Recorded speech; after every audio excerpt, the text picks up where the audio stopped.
Hello, ladies and gentlemen, and welcome to the Say Report. I'm your host, Devon Decker, and joining me, it's my host companion, Sejan Sarowik. Sejan, if you had to guess right now, what do you think I want to talk about this week? This Baja Blast Tropical Lime I ended up buying because they didn't have the Maverick Melon that I wanted. What the fuck are you talking about? So there's a Maverick The honeydew. exclusive Yeah, the Mountain honeydew. Dew. We talked about it. Honeydew, Yeah. yeah. And they did not have that one when I was there. So and I was so mad, but they did have a Tropical Lime Baja Blast. Isn't that just Baja Blast? Yeah, I'm a little confused. It tastes just like Baja Blast, but they got to call it Tropical Lime. I guess now with the introduction of Baja Blast Midnight, there's been other Baja variants, though. This isn't. I had something I actually wanted to talk about. I was all excited to talk about things, and then you go and ruin it by saying something stupid like Tropical Lime. Not you, I guess. That's mean to you. We're recording, right? Like that didn't feel like we're doing a show. You tell me. You're the one that presses the button, brother. So like. Tropical Lime is a new, distinct flavor that is different from the original Baja Blast. While both are Tropical Lime flavored. What? That's ridiculous. It's the same thing, but in new packaging. They're just, I don't know. That's ridiculous. Man. So you just bought Baja Blast. Yeah, basically, Mountain Dew has gone so far up their own ass with the new Baja flavors that they just found their way back to Baja Blast. It seems that way. Yeah, geez, that's insane to me. Oh man, I'm happy I got to do that, and then you go and ruin it by saying something stupid like "I love you" thing though, because we have stuff to talk about, Sejan. It has been a week of Silksongs and streams. Welcome to a song of silks and streams. But I guess the first question that I have to ask is, have you been caught stealing yet? No, not yet. That's okay. That's fine. I need to add. Are we going to talk about Silksong here for a minute? Because like I need to ask some stuff about this if that's the case. Well, some preliminary questions. Silksong is definitely one of the topics I'm bringing to the table, and based upon the time that I've invested in everything, is probably the one that should go first because I haven't given it as much time as the rest of the things. I'm just going to be honest with you. Well, so that was going to be one of my preliminary questions. Thank you. Is Sejan from the Atlantic? You don't play Hollow Knight, right? Like if I remember correctly, you did not enjoy that game very much. I did not enjoy Hollow Knight so much. I hope I can bring up the PSM profile that I have. Like, this would have been something to do before we started the show. I did it in the show. I didn't like Hollow Knight so much that I got the Platinum Trophy. So, like, that's a weird thing. This is actually something that I've been discussing with people is, like, how can you say you hated a game where you played it to, like, a publicly accepted completion level? And that's a good question that I don't have an answer for, Sejan. I have to be honest with you. I'm long past asking you those kinds of questions. You punish yourself all the time when you play video games. I never understand why you do it. Have we ever told the story about how you once like tried to play Destiny with me for like 3 weeks and refused to level up the entire time? I think we were doing the show at that point. I had to keep doing all of the stupid shit with like grenades and stuff because you didn't even have grenades activated. I didn't know how to use the skill tree, and then after like a month when I'm like, oh, there's a skill tree? Well, I haven't needed it up to this point. I deny you skill tree. Yeah, which is phenomenal in a fucking co-op game like that you really like. Anyway. This is there's a reason why these are being dredged up, people. I can't wait to talk about them later on in the episode. So I'm not too surprised to hear that you have a platinum in a game that you don't enjoy. That it's not so much that, it's more that like what is it about Hollow Knight then that didn't click for you? Because like for a lot of people, it scratches the itch of like, you know, the Souls-likes games and things like that, right? With a little bit more exploration to like the map and things like there's a certain genre of fan that overlaps there. You know what I mean? Yeah. So what didn't work for you in Hollow Knight? So I mean that's one of the reasons why I've purchased Hollow Knight Silksong. I want that to be known. That is going to be the big reveal of this magic trick that we're doing right now, talking about it. Because what really didn't work for me in Hollow Knight is the fact that I came to it too late. That is what I always say is my problem with the game. That by the time I played it, it had been like all of the DLC was added. And that was a unique game where the DLC was not separate. It was in the game. Like it was just, while you're walking around, suddenly there's a new area. And if you're somebody who never played the game before, those just feel like the game. And then as a result of that, playing it years later, I did finally get into my PSN profile. It is updated, trying to locate my Hollow Knight information, because it will tell me how many hours I put into the game, and it will tell me when, because I think it was 2021, but I'm not 100% sure, just to be honest about it, because that's the other part. It's like, I played it way after the fact. I waited until I got it for free from the people. Where are you? PS Plus, right? Wasn't it on? It was PS a PlayStation Plus game, yeah. So a Hollow Knight, all 35 trophies. I received the platinum on July 16th, 2021 at 3:58 a.m. Though I think this website is most definitely not like Eastern Standard Time right here. Right. So there's that. But does it show how long I played it for in addition to that information? The platinum was 2 weeks and 14 hours. So I don't know if that's from when I start the game, it just calculates that. But let's say I gave it 2 weeks and 14 hours of my time, right? Let's take... Yeah. So I gave it a pretty significant amount of time. Yeah. But for people to truly understand what's going on here, Hollow Knight created a cult of followers. Yes. And I mean that in the nicest way possible. They are not they're not a loud, obnoxious bunch. I don't hear much from them on the internet except about Silksong, and now that it's out, I don't know if we'll ever hear from them again. But like there is a group of people that have fallen in love with this game in a way that they have put in, whereas Devon played it for 2 weeks, these people have never put it down and have put in hundreds, if not thousands of hours into the game. And that's because, as I said, like there's like a big map, and as Devon pointed out, an even bigger map, because every time they added DLC, they added to it. And like it's all about exploring, going around, finding bosses, and then you defeat those bosses, and depending on who you defeat when, you get certain pathways open to you and certain abilities and possibilities and things. But at the end of the day, like, there's not much more to it than that. You're just basically exploring until you hit a dead end because you can't figure out how to move forward. So then you go back a different way and find a different path to go on. And like, it is a wild experience of a game. I don't know if I like it either, to be clear. Like, I have tried it a few times. Hollow Knight I have tried to get into 3 or 4 times. I have picked that game up and gotten about 5 hours in at each time and just been like, yeah, I don't know if I'm going to go back to it this time. So like, I don't think I like it. But man, the internet has just been fucking nuts about Hollow Knight since it came out, and now Silksong. People are now having the great debate. Is this a worthy sequel or not? And that's an interesting question. But so the first thing that I do want to say is the reason I bought it on release date is because I wanted to experience it from the beginning. I wanted to see what the game was before all the DLC. I mean, this is a game that has been 6 years in the making. Everybody compares it to things like Duke Nukem Forever. That's 14 years. And then I think there's some that's even like past that record in terms of announcement and then where we are in the game.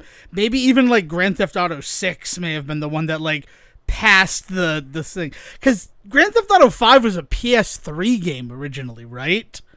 Yes, I believe it did come out on PS3. So I mean, 2 generations have passed. So it's one of those situations where I'm like, all right, Hollow Knight didn't really do it for me, and it's not that I don't enjoy that, like, exploration. None of the bosses were, like, so ball-breakingly hard that I wanted to, like, rip my hair out and quit playing the game. But it was more the fact that because that DLC was there, because Sejin's right, you find these dead ends, and then you go and you explore again, and you're like, oh, finally, progress, because I can move forward here. But all of those moments where I'm like, oh, finally, progress, I can move forward, were DLC areas. So I really couldn't move forward. I could basically take a little detour, see a scenic route, see some interesting stuff, maybe gain an interesting, like, badge to, like, give Hollow Knight a different type of power. But ultimately, at the end of the Beehive is the one where I'm just like, if I play the sequel, and that was a big if at the time, right? Because again, it was announced in 2019, so it's 2 years later when I'm playing Hollow Knight, and I'm like, if I ever play the sequel, I need to play it before they add a bunch of crap to it. And I need to experience the pure, unadulterated version of Silksong. And one would hope, a game that they've been working on for 6 years, maybe they just put some of that stuff in there. Maybe it's not all going to be DLC after the fact. Because also with Hollow Knight, like, they released the game to release the game. Like, they didn't want to hold it back so that they could finish the things that they were working on that they had deemed, like, extraneous or extra content. It's not like Capcom, where the DLC that you buy was in the game beforehand. They just unlock it, right? Yeah. Like, it's not on the disc and then you pay for a bit of code to unlock the end of Azura's Wrath. Like, that's fucked up. This was stuff that they're working on it, but we have a complete experience. Let's release it, and if people like it, then they'll also buy the DLC from us. The other thing I really like is that Silksong was $20. Like, I can get behind that. Yeah. Like, it wasn't. That's not a huge commitment if ultimately I end up not enjoying the game.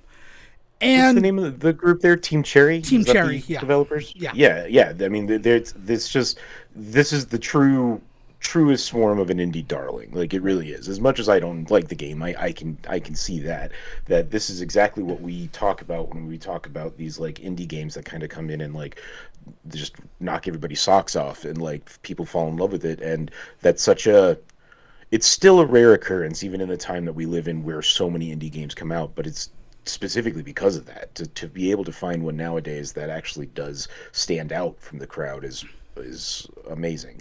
And so, like, Hollow Knight has earned its place in video gaming, history. So, like, this is a big week.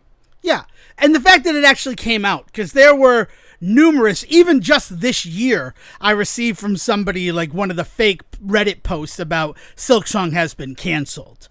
It was actually a listener to the show. Hi, Hab. Just gonna call you out because it was funny when you did it, because it got me researching Silksong and realizing that this is an ongoing thing. It's such a large community of people who are excited for this sequel that, like, the trolls had been developed in order to strike them down with increasingly more, like, feeling accurate posts about the game having to be canceled. Like, that was a rabbit hole. Right there was a rabbit hole. And so I did. I wanted to play it from the beginning, so before all that extraneous stuff. Because, like, when I completed the Beehive, and it really felt like, oh, man, this feels like where progress is. It feels like I'm going to need permission from the leader of the bees in order to enter all of these places that are blocked off to me. No. It turns out I was, like, at the end of the game, and the progress I was looking for was all, like, internalized. I will admit that. But yeah, so I wanted to try it from the beginning. And I think, weirdly, I did myself a disservice by playing Silksong specifically after something like Shinobi Art of Vengeance, which right now, cards on the table, is probably my game of the year 2025. Which is kind of crazy to say. I mean, first of all, we have 3 more months of games coming out, and I have a release that I'm interested in every week for at least the next 2 months. We got the Double Dragon Revives coming out, Mina the Hollowers coming out. Borderlands 4 is at the end of this week. And even though I said I'm never going to buy a Borderlands game on release again, I'm probably going to be playing Borderlands 4 on Friday. But CJ and I will talk about that later, right? In the episode. Got my pre-order in. Yeah. So do I, because the goal, with the stuff you get for the pre-order is like worth it. It feels like it's going to be a worthwhile pre-order. But again, we'll discuss all of that after we've played it for the next episode. And the thing is that the movement tech in Shinobi Art of Vengeance was so good from the beginning. Let's completely negate all of the ninjai that you get as you go through the game. I don't know if that's exactly how it's pronounced. That actually felt a little bit insulting, honestly, as I said it. But there's a trophy for collecting all of the items that allow you to move around. And that trophy is called 1, 2, 3, 4. I guess I don't know where it is in this. Oh, Ningi. So, like, I don't want to call it, it's not ninji. Like, I'm not sure. Ningi. Like, all of it sounds weirdly offensive when it comes out of my mouth in some way. Like, it could just be ninja, right? Because G can have that sort of J sound, right? The whole thing's crazy.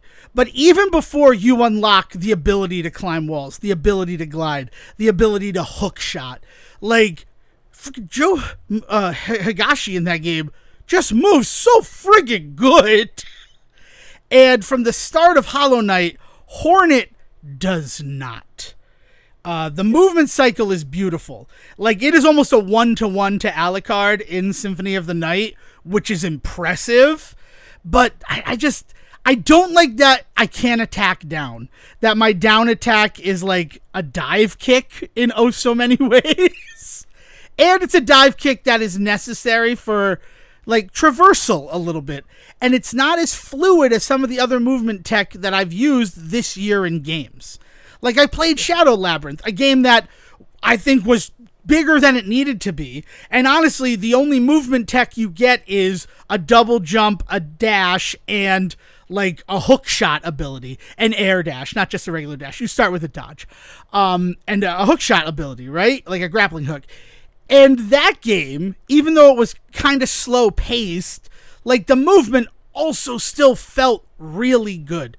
Now, again, I am not even 3 hours into playing Silksong, so the only thing I've really unlocked in terms of extra things is, like, a stab attack with Hornet's Needle, which is very cool. I really enjoy that, like, movement, but it doesn't, like, give you the dash ability. I can't double jump. She can't jump off of walls yet. And she just feels so slow right now.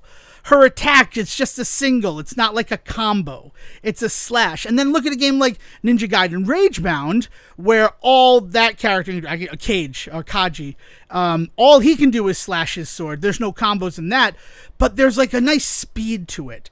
Everything in Silksong is like a step back from the other games that I have played this year that I would put in a similar genre. Even something like Guns of Fury. Let's go back all the way to February. Eventually, in your second playthrough of the game, you can get a katana weapon, and that katana still felt really, really good. Where the needle just feels slow. Does it feel like a game from 2020? Does it feel like maybe 6 years was... You know what I mean? Like people were waiting for this game for 6 years, for a long time. Yeah, and like, I don't know. I just wonder if you would feel the same way about it if it had come out 5 years ago.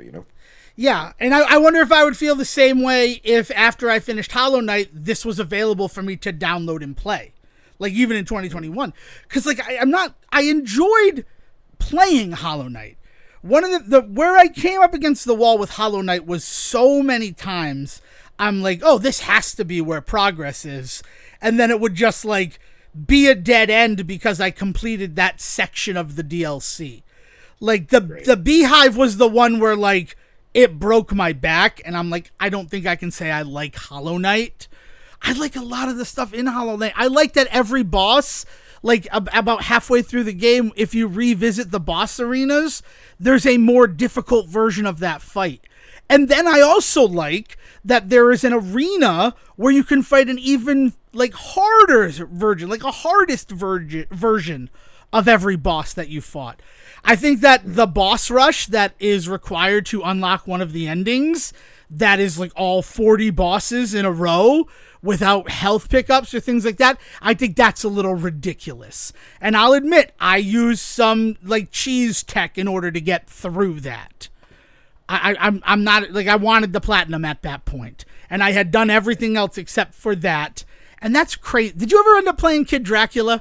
Like, not to like be completely, this is on topic, which is the craziest part about that. Not well. Okay, well, here's what I'm gonna say about playing Kid Dracula. I am not good at Kid Dracula. Here I am to say that. Kid Dracula is pretty fucking great until you get to the final level of Kid Dracula. Spoilers for Kid Dracula, the NES version, because the Game Boy version is different. The Game Boy version is shorter. Yes. Which like just doing the research, we had talked about it. I don't know if we talked about it on the show or not. But Siegen, after our last episode, said, I'm going to go play some Kid Dracula. So I played some Kid Dracula. And I ultimately ended up beating it. I used save states, but I'm going to go back and I'm going to do it. I had used save states because I wanted to, like, the emulator I was using, I was using an emulator, I don't care, it come from me, was like starting to fail for having been open for as long as it was open. Because I was doing that old, like, pause the game, keep it on, and come back because I didn't want to. Because you have unlimited continues in Kid Dracula, which is the nice thing. You also have unlimited continues in, like, Castlevania. A bunch of trash memory blocks on top of trash memory blocks, and eventually it's just like. And eventually it's like, I can't do anything you're asking of me. Clear my fucking cache. Yeah. So I did a save state of the last level. I mean, there were also passwords. So I could use a password. I would feel comfortable using a password to get as far in the game as the password system lets you get, which is the 8th level, and finishing it from there without save states.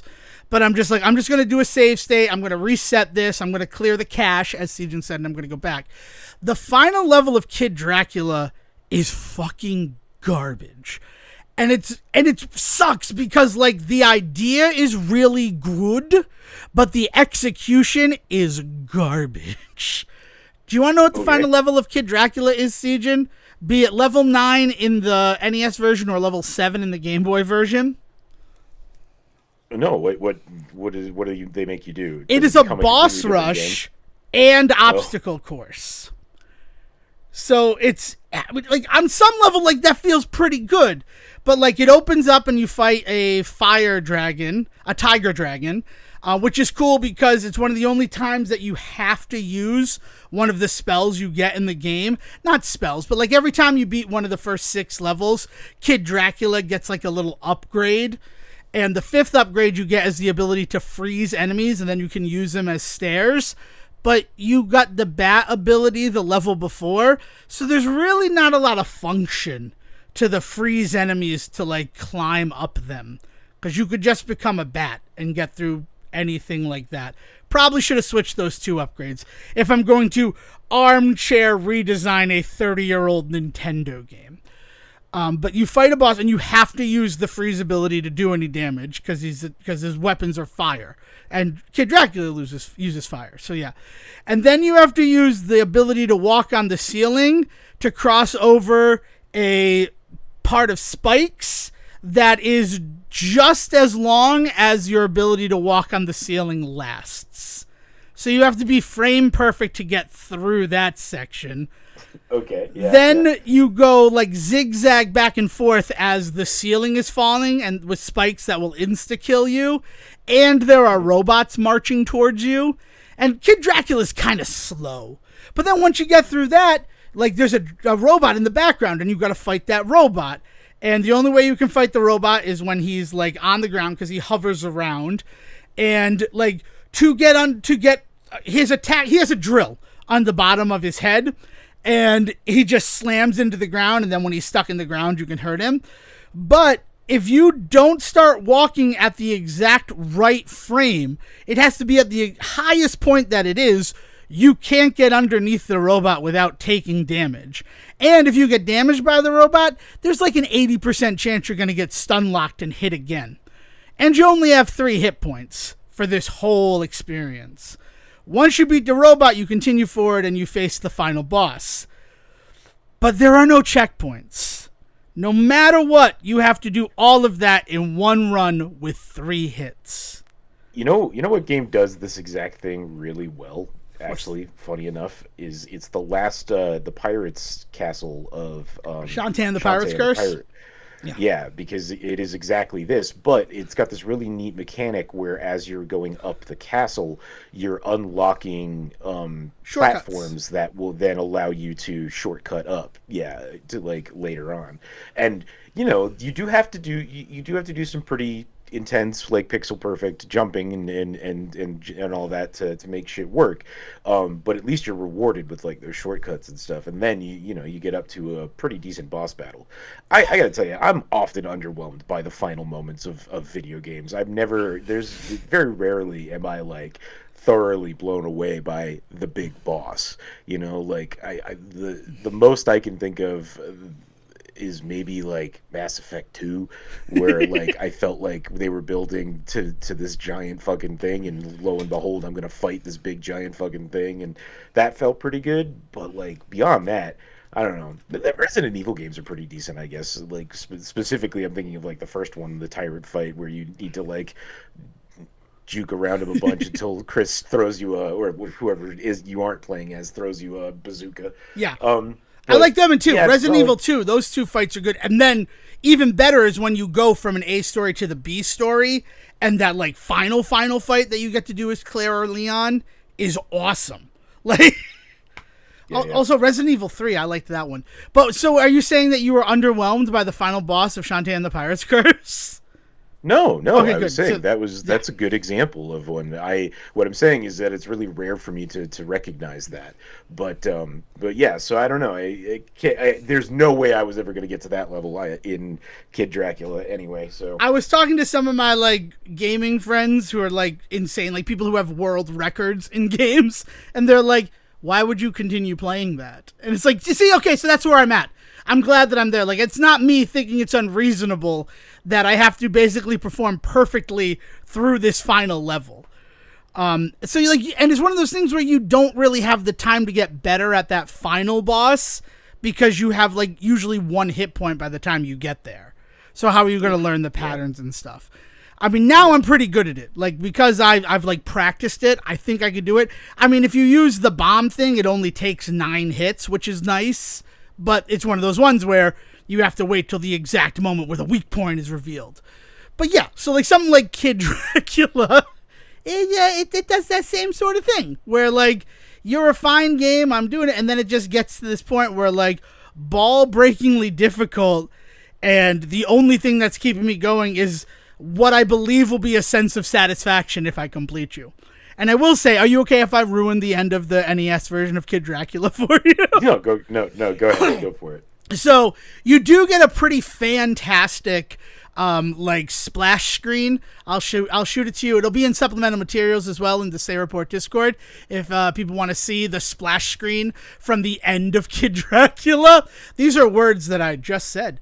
That is Kid Dracula sitting on a throne surrounded by like well-known like movie monsters, which is a lot of fun. It's a lot of fun. And then it rolls the credits, and after the credits, it punks you. It doesn't punk you, it tries to punk you. So it's just like the black screen, and when you press start, like slowly it types out the phrase, "Look out behind you."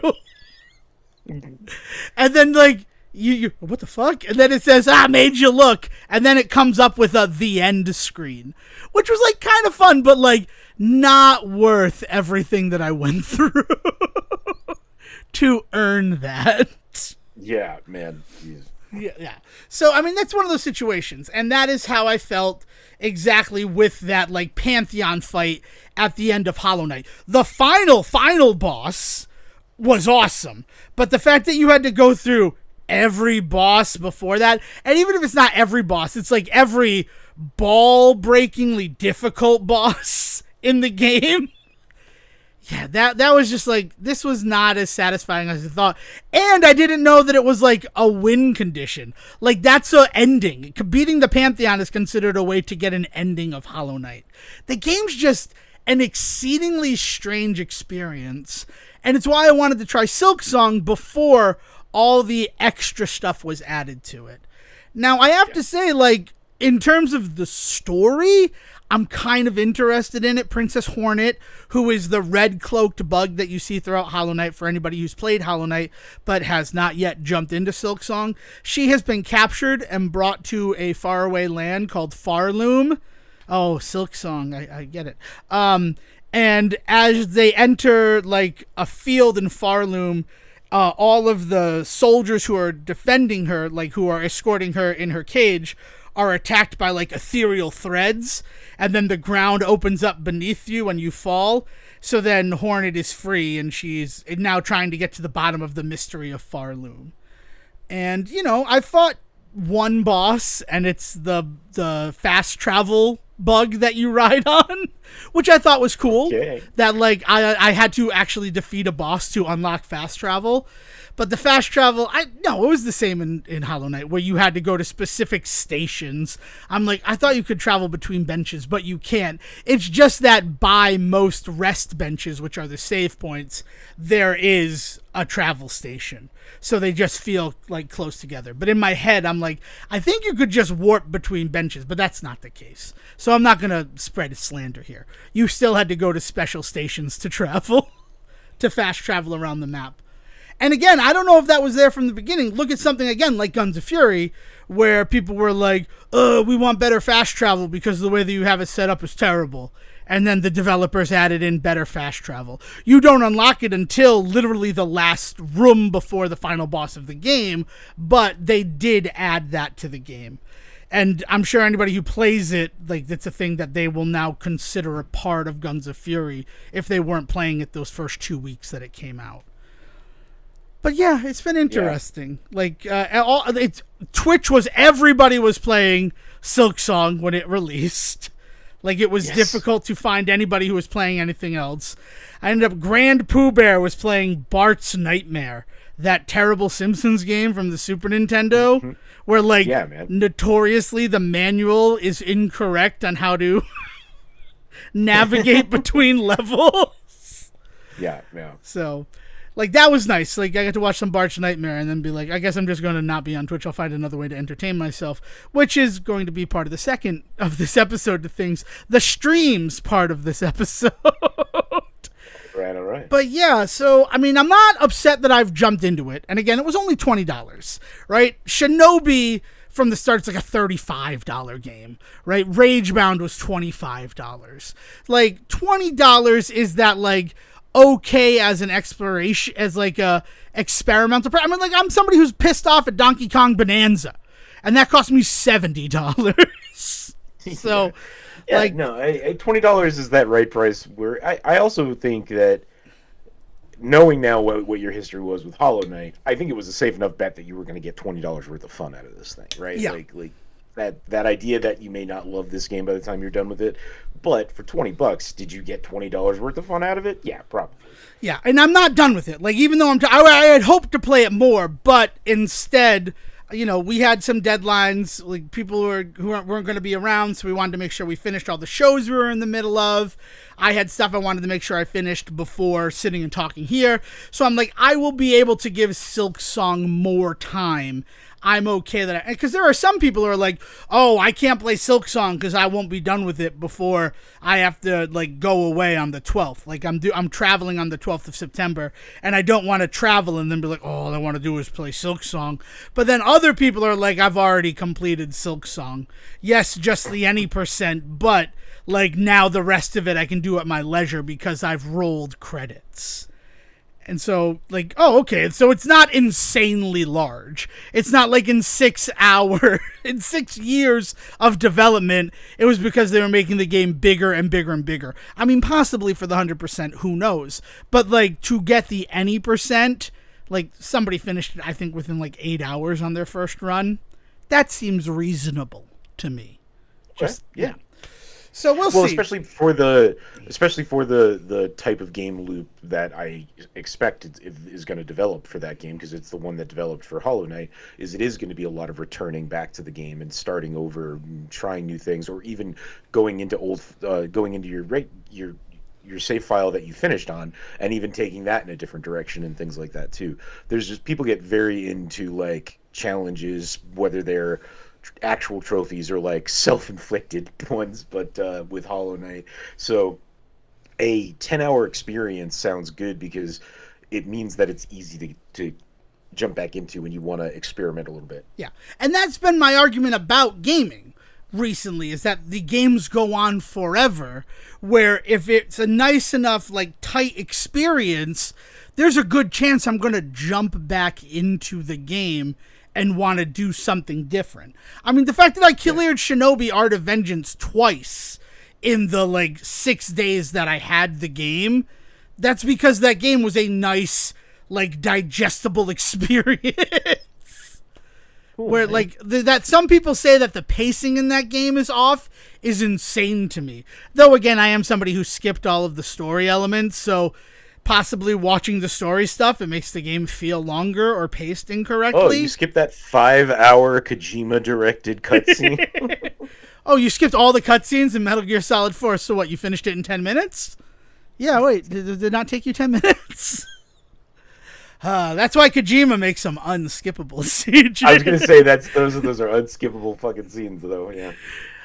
But yeah, so there's the Silksong, and there we will definitely revisit this space probably by the time I finish it. And I'm hoping to finish it before Friday. Not finish it, not 100%, not platinum, but at least roll the any percent credits on Silksong before like Borderlands 4 comes out. And I probably won't finish that game maybe ever. Right? Like, the fact that we actually finished Borderlands 3, like, I think it was a year after it released, where we're like, we should probably just end this one, right? We should finish this game. We're close, it feels like. It feels like we're close. And I don't know with Borderlands 4 if... I've never finished 2. I finished the first Borderlands and I finished Borderlands 3, but I never finished 2. It's wild to me that you didn't finish 2, and you never touched pre-sequel, right? I touched pre-sequel briefly with you, and I liked it. It's just that I liked playing it as a group. That was back when Sarahport Jr. was in their heyday, so the 4 of us sat down and played it. I think we even streamed it, possibly. And just we're having fun, each of us as one of the characters and that. And then we're like, oh, we'll do this again. And we just never did it again. And I certainly didn't touch any of the Tales from the Borderlands stuff. Yeah, so there's that. So before I get to all of the streams, Siegen, what have you been up to the past week?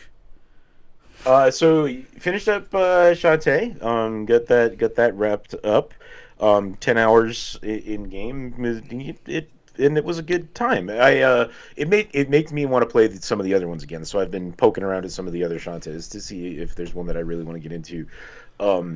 But I've also realized it's kind of reignited a little bit of a platforming like love for me. So I've been checking out all sorts of different little platformers and big platformers, and so like.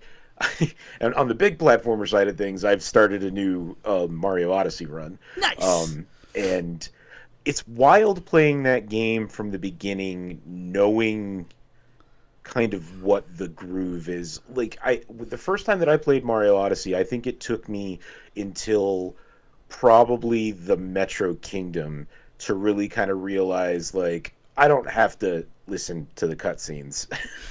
You know what I mean? Like, yeah, right. Like the if you go by just the narrative of that game and what you need in order to leave each island, you know, because sometimes you only need like 7 fucking moons to go, and you can trip over 7 moons while you're doing the storyline stuff. Yeah. But knowing that there's hundreds of moons everywhere and that any little thing can lead to getting a moon, I find myself doing a lot more of just like putzing around as the story's going, and it feels like it's a much cooler experience. I think that like Mario Odyssey, which is a game that I love, like I adored it even when it came out, but I've always kind of really struggled with like the 3D Mario games since Mario 64, as like not really feeling like Mario to me, like from my experiences with Mario, and because a lot of that was, and this is specifically Super Mario World on SNES. But like for me, like that game was a game that I would go into. I would go back to levels I had finished. I would explore around and see what secrets I could find. I would unlock stuff and all this. And like Super Mario 3D World was great for that sort of stuff. Like learning, and it kept going and going and kept, and so like there was just, it was lacking that at first. But now that but then you learn that no, that stuff is in there. Like it's worth going back and doing all of that stuff. It's just that we just weren't pointing to it, right? And so playing it again now from the beginning with no moons to start with, like starting really fresh and like nothing yet unlocked as far as like costumes and stuff and all that, like I am having a really different experience playing Mario Odyssey this time. That's awesome. I'm actually really happy to hear that. I don't know if I could go back to it. I probably should. I should probably play through Odyssey on my Nintendo Switch 2. Should probably use my Nintendo Switch 2. I have not bought Kirby yet, even though I really want to play it, especially the way that the Cross Worlds like interacts with the original game is super exciting to me. I like that it is built into the game. It's not a separate thing, because it looked like it was going to be like a Bowser's Fury, because the box art is the exact same as Super Mario 3D World and Bowser's Fury. So I thought it was going to be a separate storyline. So the fact that it's just additional layers to the original game really has me excited to go back to the Forgotten Lands with Kirby. Excuse me. But Odyssey, since it didn't get a Switch 2 edition, unlike Breath of the Wild and Tears of the Kingdom, like there's less incentive to go back to it. And you've kind of just presented some incentive to me. So I thank you for that. Though, I guess in a lot of ways, Bonanza is meant to be a spiritual sequel to Odyssey. Same, like, developers, same director and all that. So I also understand why you wouldn't want to put out the Mario version of that game to cannibalize your base. Yeah, right. Then I also say that because at any given moment, we are at the risk this September of Nintendo surprising us with how they're celebrating 40 years of Super Mario Brothers.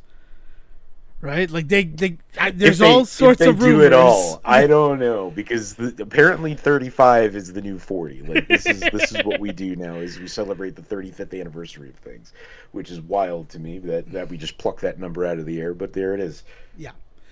I don't know, but there's a lot of like, here's the things they're planning for Super Mario Brothers 40th anniversary, and it's like, oh, okay, well, it'd be nice if they'd announce it. I want Super Mario 40. I want Super Mario 40. Just take Super Mario 35. Add 5 more players. I'm there for it. But again, it's probably not going to happen. That one's probably going to happen. But they keep threatening to reveal some sort of crazy thing for the 40th anniversary of the Super Mario Brothers games. And I got to be honest, I'm excited for it. I think they're going to put out a new Mario Paint now that they've got the mouse and everything back. I wouldn't be surprised. I mean, the new Mario Paint was kind of Mario Maker. Mario Maker 3 with the mouse. Imagine having a mouse to be able to design those levels. Like, at what point is it distinguishable enough from Lunar Magic, where you're creating Super Mario World levels using mouse and tile sets? Like, I don't know, but we still don't know. We don't know what what they're doing for the 40th anniversary, if anything. And I don't know. I wouldn't be surprised if they held back Switch 2 version of Odyssey. Because are there updates to it? Was that one of the ones that got like sneaky updates? I know you don't have a Switch 2, so you wouldn't know. But let's see. Yeah. Mario Odyssey. Free update. The other thing is I'm games, playing it for the first time. The other thing is I'm playing it for the first time on my OLED, though. Yeah, so there is also that element to it where it's gorgeous there. But sorry, go ahead. So Switch 2 upgrade. It's a minor update that apparently optimizes for the display on the Switch 2 and higher resolution TVs. So, okay, that's interesting. So I don't know if one will ever come. But that pisses me off on some level. That is just a free upgrade that they release, but you're expected to rebuy or buy an update pass for the Zelda games. Well, didn't they add elements to those? Dude, Breath of the Wild, it's not, the DLC isn't even included. Like, it is just the base game that you're buying. Yeah. But it's apparently all new, like, visuals and stuff. Claude was very excited when he's like, oh, they've completely redone the textures and things like that. Like, they have done work where I understand why they would charge for it, is essentially where he came from.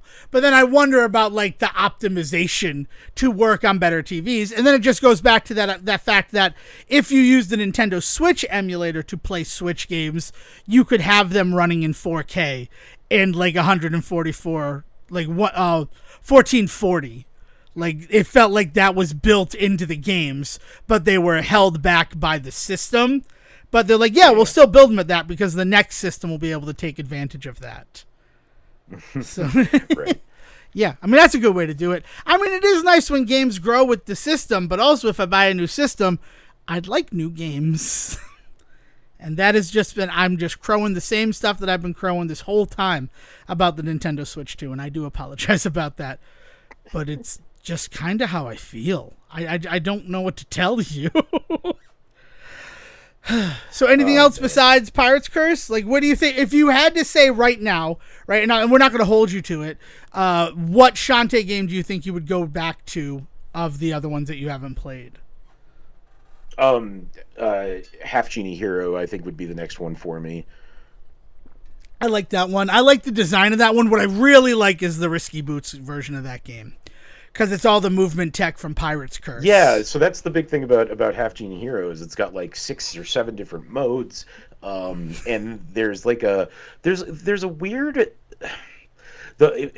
the one thing that kind of turned me off to Half Genie Hero, and the reason that I didn't finish it the first time, but now that I know, it's not a surprise, right? Is the way that it plays, that you go to these worlds and they are 2D like side scrollers, as opposed to like 2D like exploration. Like, once you get other powers, you can go back and do different things in them, but there's a lot more of a like get to the end, Sonic-esque, like get to the flagpole at the end, type of gameplay that the other games feel like they do a better job of making you really think about how you're getting around and where you're moving and things like that, Yeah. Oh, you're 100%. That game, what turned me off to it was just how it's complete a stage. And then you go back to Scuttletown, and then you go in Scuttletown, you unlock the next stage. And now you're on the next stage. And once you complete that stage, and then it's also very Shinobi Art of Vengeance, just where like I can fly now, so I can go back to the third level where there was an updraft, and I can ride that up and see what I can unlock now that I have the glider. Right. And I mean, that's which is part of the Shantae experience already, the going back and exploring with new abilities and all that sort of stuff. But the worlds usually feel very round. These worlds feel very flat. Yes, because they're disjointed. They're not connected. There's not a fluidity to it. People would get really mad if you called Half Genie Hero a Metroidvania. Because even though it has the same sort of exploration, the fact that it's not seamless exploration of a large map really upsets people. Both of the Grim Guardian games are like that. People are mad that on Steam, one of the genre tags is Metroidvania. I mean, not so much the second one where it is actually a large world, but that first one, but really where you get that exploration is there's 2 loops to it. So you beat the game and then you're sent back to the beginning of the game and you have all of your unlocked movement tech. So that's the time to explore the levels, but every time you beat a boss, it's like, stage complete! Let's see how you did in this stage. And that really upsets people. People are upset when you call that type of game a Metroidvania, despite the fact that it's like a Metroidvania light, just because of the lack of interconnectivity. But you're still receiving movement abilities in later sections of the game that unlock areas that were previously closed off in earlier sections of the game. Like, you're kind of mincing words there, everybody. Yeah, there's just something about the game loop on that one that I was not prepared for and didn't enjoy. But now that I know that that's the loop of it, I'm gonna dive back into that one and see if I can finish that one up. Yeah, cool. I mean, I do really like that one. I will say that that was also a turnoff, but you also need to consider that Half Genie Hero is the only Shantae game that was fully crowdfunded. Because it came out in that weird time period where, like, Mighty Number 9 was, oh, we can crowdfund video games now. And most of them ended kind of poorly. Shovel Knight sort of being the, like, gold standard of crowdfund games that worked out. But even then, it worked out because of the after-the-fact release of the game. The people actually cared about Shovel Knight. And Right. you got the first DLC, the Plague Knight DLC, for free by just buying the first game. Like there wasn't a cost to that. The cost came Shovel from Knight also Spectre's had Torment. the added WoW factor of being an original IP. Yeah. Shantae by this point had an established franchise. Yeah. So that was where that worked, but it did launch a bunch of Kickstarters. And think about if you're going to kickstart a Shantae game, like you probably don't have the time with the budget you're asking for to do a huge interconnected world. It's a nice little creative shortcut if there's a start and there's an end and there's exploration to do between those 2 points. Where you don't have to like figure out, well, how does the seafood factory connect to the waterfalls in the jungle? like it's like, it's a little all over the place. Yeah, the mermaid the canned mermaid. That mermaid, the canned mermaid. That's a whole weird section of the game. And then that boss that was very Momodora Reverie Under the Moonlight inspired. Because people were like, Momodora, we've talked before about how horny Metroidvanias are. And again, Shantae's a big part of that discussion. But Reverie Under the Moonlight, with all of its bosses that were giant, cleavage-exposed women, that really just, like, set a precedent for bosses in Metroidvanias for a while there. And that mermaid boss in the first level of Shantae Half Genie Hero is a pretty grand example of it. Oh, man. Yeah, no, the Shantae games were as horny as ever. That yeah, well, I mean, I bought it, but I haven't gotten a chance to play it. Risky Revolution, the Game Boy Advance one, that was canceled, and I mean, I think technically that's longer than Silksong, right? Because I think that was announced in like 1999, and finally got an official release. So we can talk about that right here. All right, Siege. Now is the big question before I go into all the streaming that I did. Have you done K-pop Demon Hunters yet? I have indeed. Okay, you want to talk about K-pop Demon Hunters? Like, give it 5-10 good minutes? Apparently all the podcasts are talking about it. That's how Dale tried to convince me to watch K-pop Demon Hunters, as if I haven't wanted to watch K-pop Demon Hunters, and the only thing that has kept me from doing it is the fact that I couldn't watch it with Dale. I didn't want to watch it without her. I wanted to experience the movie. First of all, it's Sony Pictures Animation. Hello, sign me up. That's like all I really care about these days. Yeah, no, nice. Yeah. I don't know why you turned into a Valley Girl there, but yeah. Yeah, I know. I was, so when it was announced and I knew that it was going to have the backing of Sony Pictures and stuff, like Sony Animation specifically, I was, into the idea, and original IP as far as I knew, and it's still like, I don't think there's anything there's no like comics, there's no K-pop like drama or anything that it's based on. So like that was also really intriguing. And I'm always down for an animated Netflix movie. Like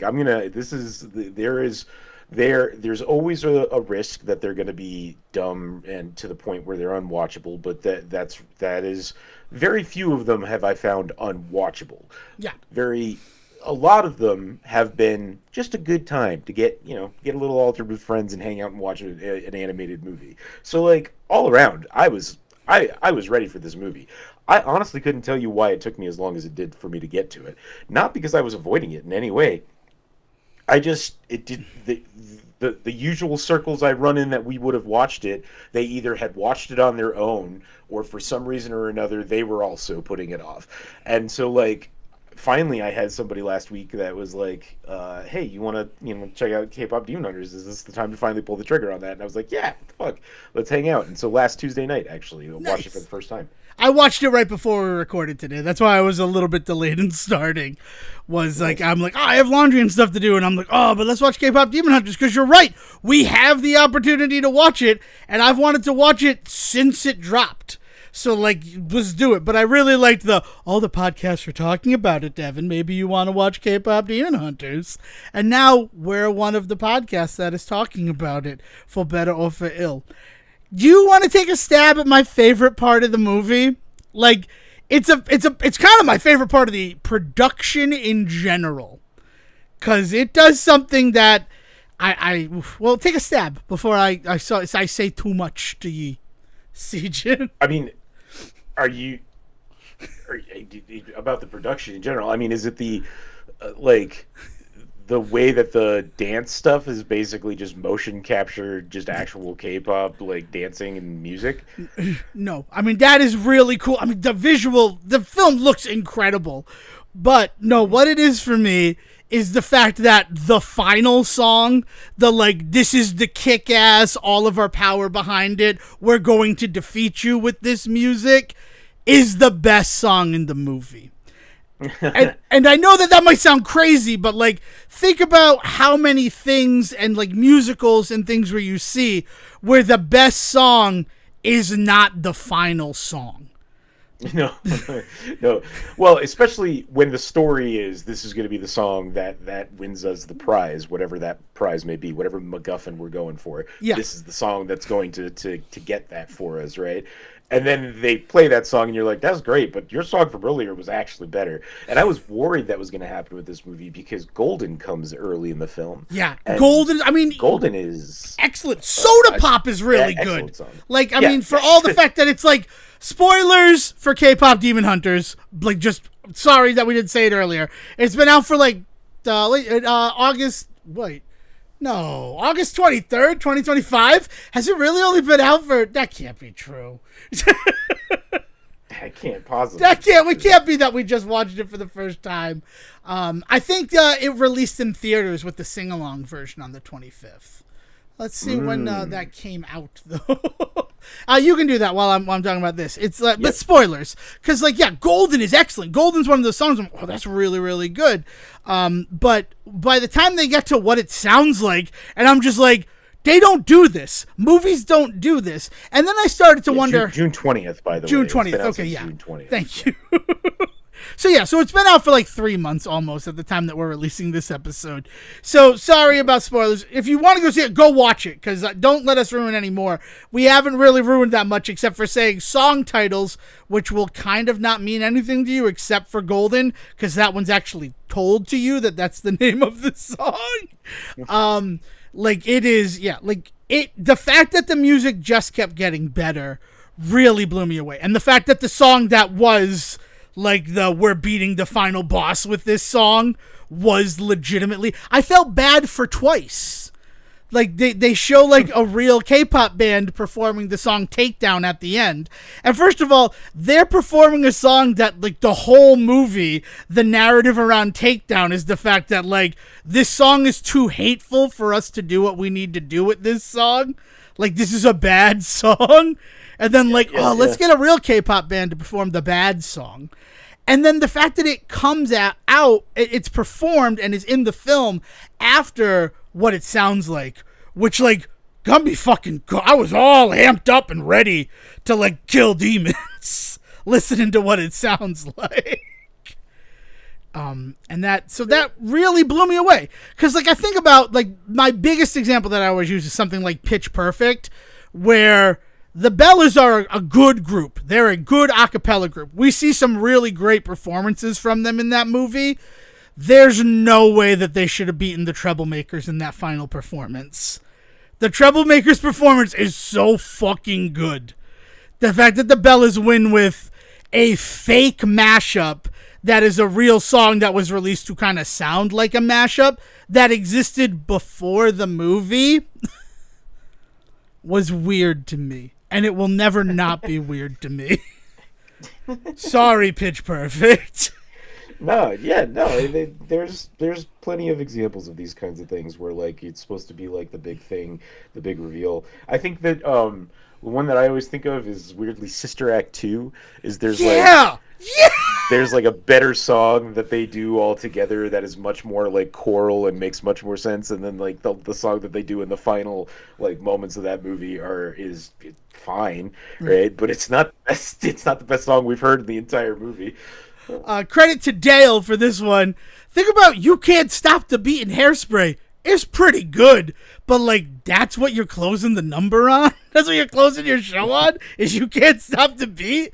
And I'm like, well, Hairspray starts off with its best song. I think Good Morning Baltimore is just so incredible that like everything is just kind of chasing that demon.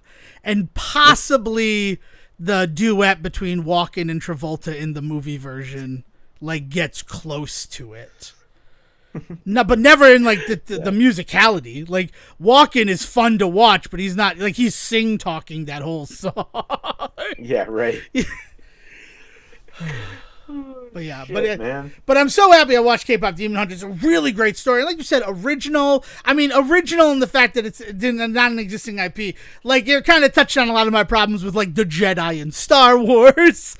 And the fact that, like, Jedi can't have emotions. And, like, well, that helps the Sith win, though, right? Like, we shouldn't just have no emotions. What are you fucking talking about? That's insanity, Yoda. What are you talking about? Oh man! Also, just a great cast. The cast was incredible. Cast. Oh jeez, just really good. Like just fun all around. I could not believe how good it was. I was like mad that I had waited so long. Like the visuals are fun. Like it's funny. They're not afraid to make the girls look ugly, and I mean that in like the nicest way possible. Like the first scene that you really get with them, they're just pigging out on food. And no, it is something that's been called out is that this movie does not shy away from the fact that they're fucking human beings as characters. You know, like they're not just, you know, it's very easy for to do this movie with pop stars and have them not be the best examples, as it were, for female, you know, empowerment and embodiment. But no, they let these girls just be themselves, and it's It hits that nail on the head perfectly. I mean, on that same line, the one negative thing about it is we know for a fact how hard like Korean pop artists are worked. There's been a lot of talk about that, how they don't get breaks, and a lot of that comes from management and things like that. There have been stories about it. So fact that in the story they're like, we're going to go on a hiatus, and that hiatus is like 10 minutes both times, and it's because the girls want to start working again. Right. Yeah, no, it whitewashes the entire like industry, entire like industry for the ways in which it pushes these people by making it seem like, oh no, but they like it though. It's okay that they get that their world is this fucked up, and that they're constantly suffering from jet lag and you know, spending 20 hours a day like doing choreography work and things like that. So it's like, no, that's not cool. At some point, these people need to just fucking relax. And yeah, no, it definitely does not look at the ugly side of K-pop at all. Right. Not only that, like it'd be one thing of like, I wasn't expecting that in this children's animated feature for it to like shine a light on that. But also what I was not expecting is we get to go on a 3-month hiatus. Well, it's been 15 minutes. I'm bored. Should we start performing again? No, maybe you guys should rest. Maybe you should like take some time for yourselves. Yeah, like, advocate for yourself. Yeah. So that was the one thing where I'm like, man, that kind of bothered me. Also, I'm not a big fan of, and I understand that it's like a trope of kids' movies, but the idea of we're the ancient guard that has been defending against this eternal evil since the before times. But like, we don't understand the enemy that we're fighting at all. We don't know where like that shame is what drives them and things like that. But on some level, they have to understand that because like keep your flaws hidden sort of thing. Because what are flaws if not shames with names, right? Like but I also think very specifically that the shame element had to do with the specific big bad that they were dealing with. What's his name? Cleon or something like that. Right. I don't think that is a Guima, I think was him. And I think it has something very specifically to do with that character using shame as the way that he manipulates and works people. I don't think that that's like a common thing amongst all demon lords and stuff. The mythology of the movie is a little sticky because there is kind of this idea that, like, at least to my understanding, in a lot of Eastern religions, demons aren't necessarily like automatically antagonistic, right? They definitely have like habits about them that can definitely lead to, like, yes, this one eats all of our crops or something like that, or this one it famously kills this particular type of bird, and it's a shame because we love that type of bird, and like Yeah. and like there's elements to them that are not great, but they're not automatically like we want to end the world. It's not like it's the Judeo-Christian version of this shit where it's like they're bringing on the apocalypse. Like that feels very, very, very, very much like a Western look at that type of relationship between like demons and the world. So like you're already starting from kind of a weird space, Yeah. with them being out there being like all demons are awful, and then the movie is trying to teach you, well, not all demons are awful, and like I was already kind of like, yeah, no, wait, that was what I was. So maybe that's where they're getting with this, but like, where are they in the world now? You end up thinking like, why, like Gene Yu, like, why is he able to kind of still be good in all of this, like whereas like every other demon feels like it's completely lost himself. Like there is stuff kind of left on the table that they could have explored deeper that they didn't. But I will say that the other side of this coin is that I really enjoyed that this was not an origin movie.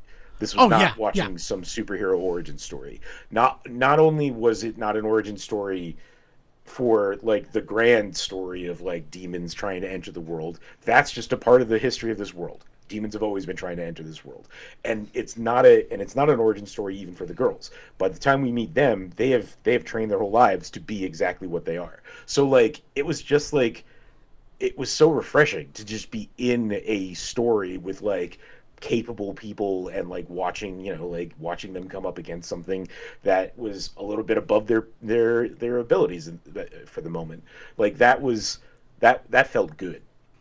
Yeah, I like that it just dropped me into it, and then the stories that I learned from it. I like that type of movie, and they're so afraid to give us that type of movie these days. So the fact that we're gonna trust that you'll figure out what's going on was nice. It was enjoyable, and it kind of made it better in a lot of ways. Where like they give you that nice little what the heck is it? Like the montage beforehand explaining the fact that there have always been like a trio of demon hunters who use music as their like weapon. I like they give you exposition, yeah, but it's not. But the movie is not an origin story movie. They give you enough exposition to get you on the same page, but that's done in the first like 15 minutes. Now we are here. Everything is established. Let's actually start the movie now. Yeah. And I will say this though, because it's a little strange. That's a terrible shield, right? That like it locks the demon world from being able to come into our world if they create the shield between it. But any demons that are in our world get to be okay. They get to stay here. Know. They don't get pulled back because a big part of her plan is that if you're on this side when that shield goes up, you'll be cut off from him as your master and you won't hear his voice anymore, right? Like you'll get your freedom if you help us build this shield. And I don't know if that was a lie or not, but the like six-eyed pigeon and the beautiful cat monster, they were still in our world. Yeah, so the tiger and the raven. Yeah. Yeah, I called them what I called them, CJ. Yeah. No, I'm just being a jerk. But like, so I don't know how that. But that seems like no, like there needs to be a suck everything back to the demon world before we put the lid on that Tupperware container, like aspect to this. Like it's been thousands of years. We probably should have developed that side of it. Also, you do bring up a good point because like GU is like a human, and they try to like wave that away with like I allowed you to keep your voice even though you're now a demon. Like Guima says that whole thing, but then the other four guys who Zoe and Mira are like crushing on, they're just like some random demons that were like, given the ability to do this. Because in the same order, like it bummed me out when like they were killed, and I'm like, oh, there's no redemption for the other four members of the boy band. Like they just die, you just die. But I mean, that's kids' movies. That's the type of stuff that happens in kids' movies. But overall, I'm really happy I saw K-pop Demon Hunters. Yeah, it was an enjoyable experience, and more of that. And then I wonder. So this is the question. I'm happy that you saw it. Do you think one of the reasons why the final song in these movies is like often we feel the way we feel about it is because that's the song that's kept like a secret till the movie comes out? Like, think about the fact that like Levitate and Barbie, I think it's the dumbest thing in the world that song was released before the movie came out, because then the line in the movie where we're going to have a party at my dream house with a bespoke song, like that song doesn't feel bespoke because I've been hearing it on the radio for 2 months. So like that made me question it. Like it doesn't feel like it was a song for the movie because I've already associated it with other things. So, like, Let It Go, you probably heard Let It Go before you saw Frozen if you didn't see Frozen its opening weekend. So then, of course, everything that comes after Let It Go is gonna not be as... Because it hasn't gotten the, like, marketing juice. It hasn't gotten that push to be something you're already aware of. Yeah,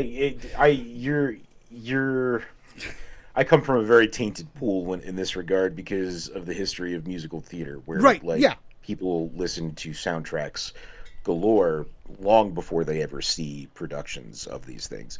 People have favorite shows that they wish to see one day because they've not actually seen Into the Woods, but man, they've heard it 1,000 times.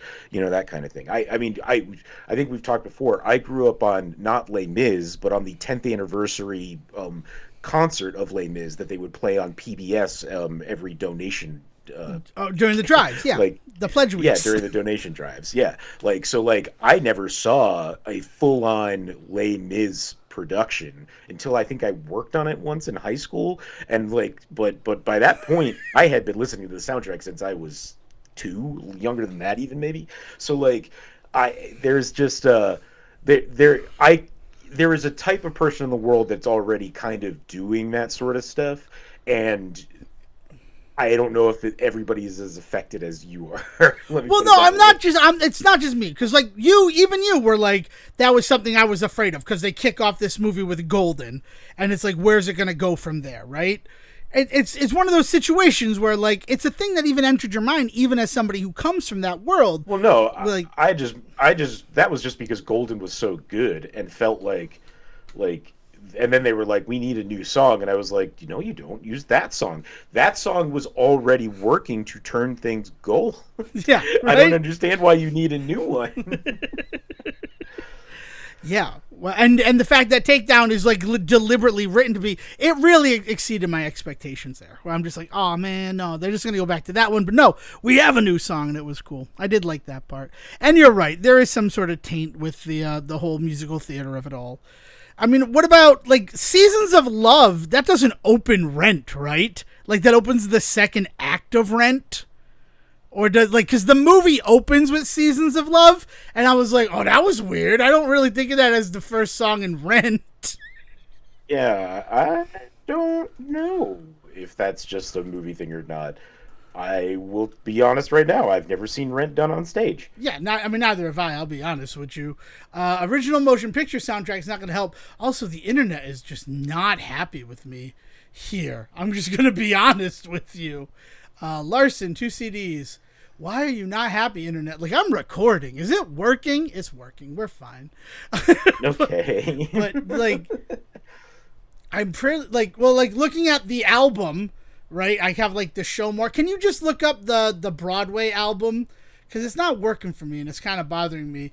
But like, it doesn't look like the first song is that. I think that's what kicks off the second act. Broadway albums. Where is the he? musical?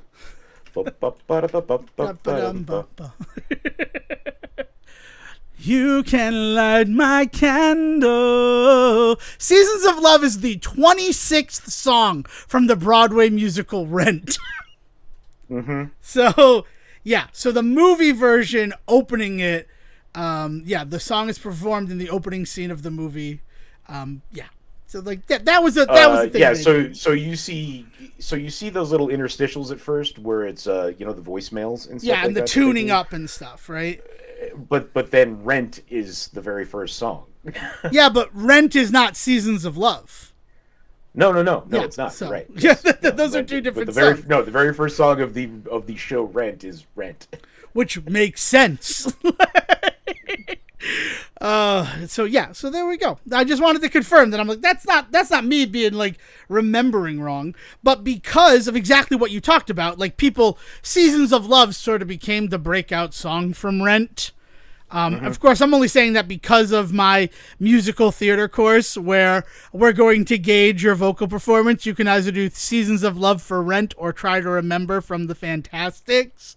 Like, that, like, just sort of like, oh, so Rent, Seasons of Love, that is one of those, like, anyone in musical theater should know this fucking song, right? That's what you're trying to say here? Yeah, right, exactly. Yeah. That professor was a little surprised where I'm like, I'm going to do the Fantastics song.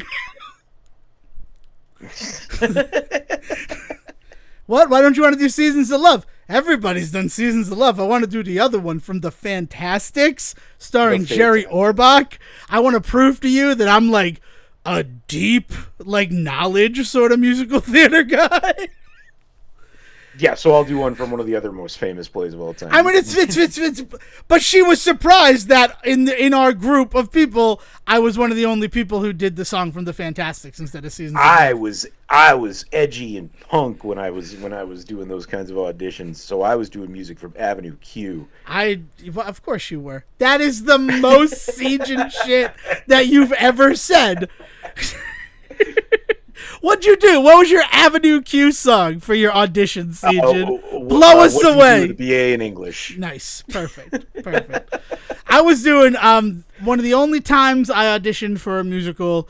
It was the stupid Grow For Me from Little Shop of Horrors is what I did. Nice. And that was fun. That was a good time. I also did On Top of You from Cannibal the Musical. And that got a lot of like looks, but it was specifically the class, so like you can choose between these. I could two. also do Mama Says from Footloose. That was the other you one that I had could in my back pocket. because I don't know if anybody listening knows, right? 451 episodes in, Siegen is our own Chris Penn from the musical version of Footloose, as performed at East Providence High School. Willard, right? I couldn't think of his name. Mama says it doesn't matter. It's a good one. It is a good tune. I like that song. It's also one of the only original songs in the whole thing. Yeah. It's fun, though. I do like that one a lot. That's weird to say because there was a lot. What it was there was a lot of songs that premiered on that soundtrack that then went on to have their own hits on singles and appear on. But not Mama Says. Nobody else did Mama Says. Footloose was written for the movie Footloose and then had a second life. It's not like Kenny Loggins did a song called Footloose and then Kevin Bacon was like, I'd like to star in a movie based on this song. I have to find a writer and a director. No. They had the movie and they're like, hey, Kenny Loggins, do you want to write a song for Footloose? And he's like, no, I don't want to. And then Jimmy Buffett captured him and was like, you're going to do it while I eat this cheeseburger. And he's like, never. And then he's like, oh, that's a good idea for a song. And then he wrote the song Never. And then Never was so good. He's like, fine, I'll write the Footloose song too. It's fun to pretend about Kenny Loggins' life, right, Siegen? Or is that just a me thing? All right. Kenny Loggins Roasters, wasn't that the restaurant he owned for a while there? That was The dude's Kenny lived a storied Rogers. life. Kenny Loggins Roasters is totally a chicken restaurant if we ever had a TV show. Like, we would go to, give me a Danger Zone combo and a side of Footloose fries. Sejan, what do you want? I'll get the Loggins and Messina House at Pooh Corner Kids meal and a Vahiva La vanilla shake. Wow, I know a lot of Kenny Loggins songs. I keep forgetting. Boom, boom. That's actually Michael McDonald. Fun. We have fun. What was the one I was trying to think of? There's the song that Loggins and McDonald did for 2 different movies. I Gotta Try, maybe? Like 2 different movies, same exact song, but one's McDonald, one's Loggins. We have gotten off topic, which is what this show is all about, but I have never felt more off topic in an episode of the Say Report. I blame the K-pop demon hunters. Really, I bring Saja Boys, the Lion Men. All right, so it's time for streams, because it was a big stream week. It was extremes. Let's be honest about it. Because the second part of Wednesday Season 2 came out. Are you fucking with that at all, Sejan? It doesn't seem like you're... I don't know, man. Like 15 years ago, if you told me that Tim Burton was going to be picking up the reins on an Addams Family show, and I would have been all over that shit. But I don't know. The first season never really, it's not that I think that it's poorly made or anything like that, but the first season just did not click with me at all. And so, I honestly had kind of thought we weren't going to get a second season. I thought it was going to be the notorious Netflix story of everybody's talking about this, but secretly nobody's actually watching it, so that means it doesn't actually get renewed. And then people are bitching and moaning about, why didn't the show get renewed? And it's well, because Netflix knows for a fact that people start, 1 episode of it and then never finish it. Yeah, we had a bunch of people watching the first episode. Let's give it 7 more seasons. Why is nobody watching season 7 of this show? Yeah, so I don't know though. So how deep in it are you? I finished it. I got through all of season 1. I did not watch when it first came out. It was one that we were staying somewhere and we just watched it on the TV and we devoured it. We went through the 8 episodes of season 1 of Wednesday pretty quickly. But I will say it's pretty not remarkably rememberable. It's one of those things where I was really in it, and then when I was done I was like, what did I do this last weekend? Did I watch something? What did I watch? It's one of those ones where it ends with the MIB guy giving you the neuralizer so that 6 months down the line they'll be like, maybe I'll check out Wednesday. And then you watch it again and you're like, oh, this is familiar. Did I see this? And then by the time it is... Also, the Tim Burton connection is definitely there, but it's created by Alfred Goh and Miles Millar, and they act as the showrunners. He's an executive producer, and he directed episodes. It's just so weird to me how much credit he gets on it. It's kind of like that Nightmare Before Christmas there. Tim Burton's Nightmare Before Christmas. That all he did was. But I think there is. I think there's something to be said about living in his aesthetic. Oh right? Yeah, no, it's his aesthetic, up, down, left, right. But it's also very. Goh and Miller are very keyed into the original Charles Addams comics. The fact that Luis Guzman is Gomez. And their whole thing is we wanted him to have more of the visual style of Gomez in the comic strip. And he's fantastic. Exactly. He's so good. Everybody is cast to perfection in that series. There's nobody where I'm just you're only kind of phoning it in. Who's Morticia? Morticia's Catherine Zeta-Jones. It is Catherine. Yeah. Okay. I was worried that for some reason I was thinking about a different version. And I was No, you're right. Yeah, and she's wonderful. All of the callback stuff, the fact that Christina Ricci's in the first season and Christopher Lloyd shows up in the second season, which is really good. And you know that if Raul Julia was still alive, he'd be doing something. There's no way that he wouldn't have popped into this. because his Gomez was excellent too, right? And next week, speaking of Raul Julia, by the way, next week we're going to have some talks about Street Fighter, I think, because they did a cast announcement, a really cute one, things are looking real interesting on that Street Fighter movie, but I don't think there's enough to talk about this week. No, I agree. I mean, we could probably tie it into the fact that Mortal Kombat 2, I finally saw the trailer before the Toxic Avenger film last week. And then that trailer was like, it's coming this year. And I'm like, oh, that's exciting. But now it's been delayed to 2026, which puts it in direct competition with the Street Fighter movie. Like, before it was going to be Mortal Kombat and then Street Fighter and a sequel. Like, Mortal Kombat 2 was a sequel to an existing franchise where Street Fighter 2 is starting fresh. I don't know. It's gonna be some wacky wild times, Siege, and I'm excited. Well, they're not calling it Street Fighter 2 as much as they're probably using a bunch of as much as all of the marketing material I've seen. I mean, that cast announcement that you alluded to was the character select screen from Street Fighter 2. So that's where I'm coming from. Yeah. But we'll talk about it. So yeah, well, I'm excited to.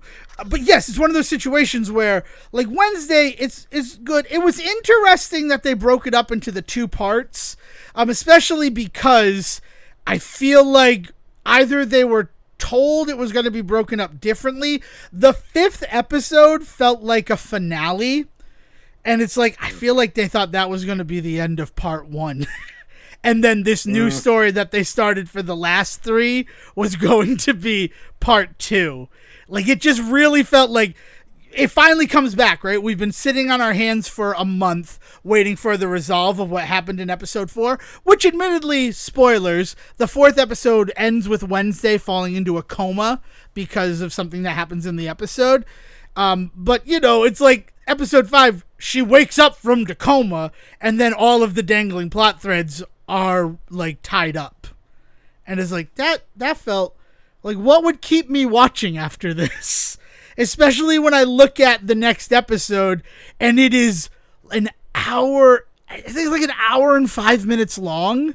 Like, it's the longest episode of Wednesday is the 6th episode of season 2, and of course it is. It has to do a bunch of table setting for what's going to be the remainder of the series.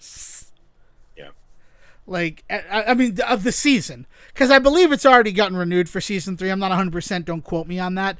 But I did. I sat down, I did that. Peacemaker, still crazy to me that they're on at 9 o'clock on Thursday. But shit's getting real in Peacemaker season 2. I'm going to wait until the 4 episodes to, like, really do it.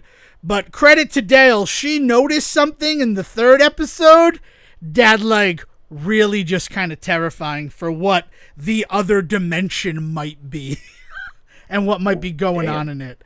That, like, I was on approaching it from a different thing, and then when she added her observation to my observation, it's like, yeah, that's definitely what's happening in this dimension. Oh, damn. Yeah. I mean, here's what I'm going to say as just like a little teaser. This is not going to secure anything. Think about a universe where the White Dragon is considered a hero. And we won't go further than that. I do love DC character names. So that one. So Wednesday happened. Peacemaker is still kicking ass. You know what? I gave it more time, so we're going to finish on the paper. NCIS Tony and Ziva started. Do you know anything about this series, Sejan? No. What? It's going to be... Yeah. It sounds like a podcast about NCIS. Like, this is our rewatch NCIS podcast. Yeah. And you know, it's one of those ones that, like, if it gets a second season, I will be very surprised. You know what it reminds me of? Like, just on paper, is the fact that, do you remember Agents of S.H.I.E.L.D. when they introduced Adrian Palicki as the Mockingbird? Bobby, yes, and Hunter. I don't remember the actor who played Hunter, and then they're like, they're going to get a spin-off series. It's going to be Hunter and Bobby as a spin-off. And, like, that seemed real interesting, and a lot leaked about what the series was supposed to be, which was it was going to be 2 former renowned S.H.I.E.L.D. agents on the run after a misunderstanding puts them in like the crosshairs of government agencies. Do you want to take a stab at what Tony and Ziva is about? I've watched only the first episode. I will probably not watch more than the first episode because I think that Michael Weatherly is kind of an asshole. All the stuff that came out about what happened with his relationship with Jessica Alba during Dark Angel, what he did to Elijah Dushku in the final 3 episodes of Bull season 1. He's not a guy that like I want to give my time to, but all these streaming shows came out at the same time and it felt kind of crazy. And like for the show, I'm going to watch 1 episode of this series. You're not going to get NCIS Tony and Ziva recaps every week like Suits LA.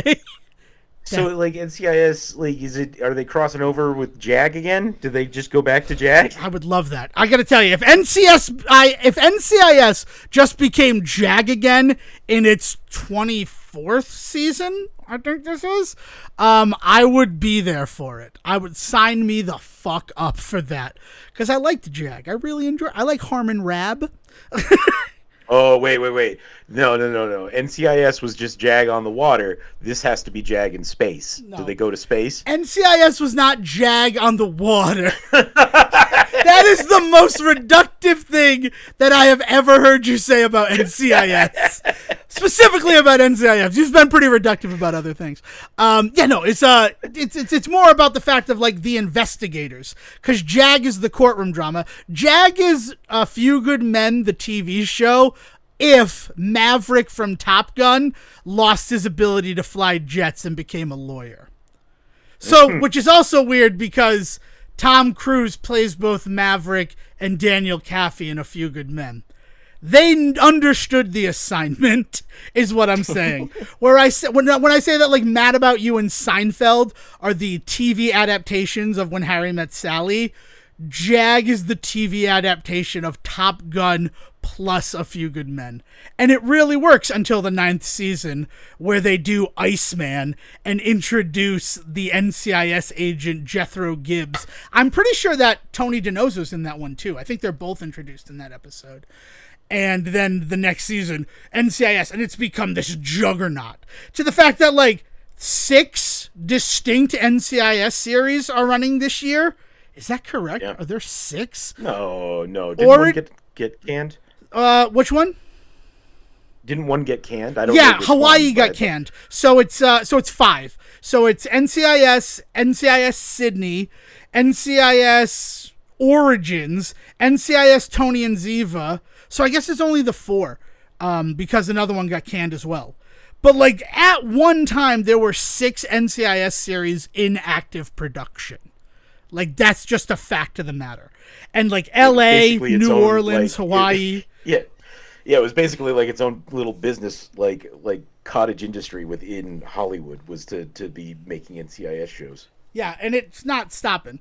So Tony and Ziva, I mean, I liked Tony DiNozzo as a character when I watched NCIS. I really haven't watched NCIS proper for a long time. Pretty much when he left. And then I watched Bull, and then a bunch of the information came out about how that guy's not the greatest. I mean, mostly the Elijah Dushku stuff. The fact that the only reason she continued to work on Bull was because she was contracted to. And then for season 2, they had to completely change all their plans because the idea was she would become the in-house attorney for TAC.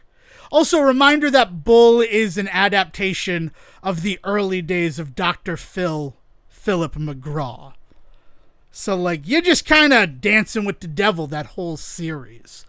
No, Sejan, NCIS Tony and Ziva? Tony and Ziva wind up in the crosshairs of government agencies after being mistaken for criminals. Like, it's literally the same plot as the Bobby and Hunter series was going to be. And the first episode, even though they have a kid together who's now 13 years old, and that was a big fucking reveal in NCIS. Like, when Tony left in 2013, 2009 is when Cody DePablo's character dies, right? Like, 2009, there's the explosion while she's over in Israel, and it's believed that she's dead. 2013, it's revealed that she was pregnant when she left with Tony's child, and they now have a child together. So Tony leaves NCIS to raise their daughter Tally together. 2016, Cody DePablo returns as Ziva David, and she's like mad that Gibbs didn't come look for her after the explosion. And she's like hunting down somebody who's threatening her daughter. So now, the last time we saw her was in January of 2020, and NCIS that aired January 2020. What a great month and year to be tied to, right? So we go back to the end of that one, and it kind of picks up from there, and then it fast forwards to 2025, where basically Tony DiNozzo is playing Dr. Bull.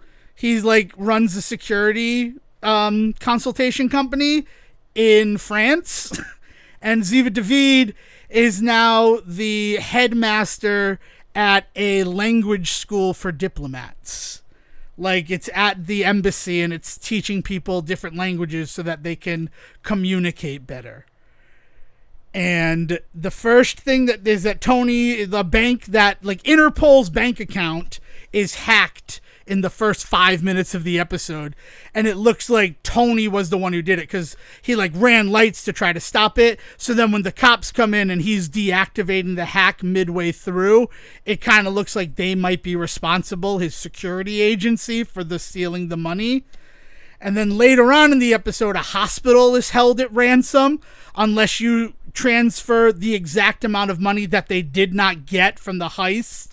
155 million euros and some change. 155,330,023 euros.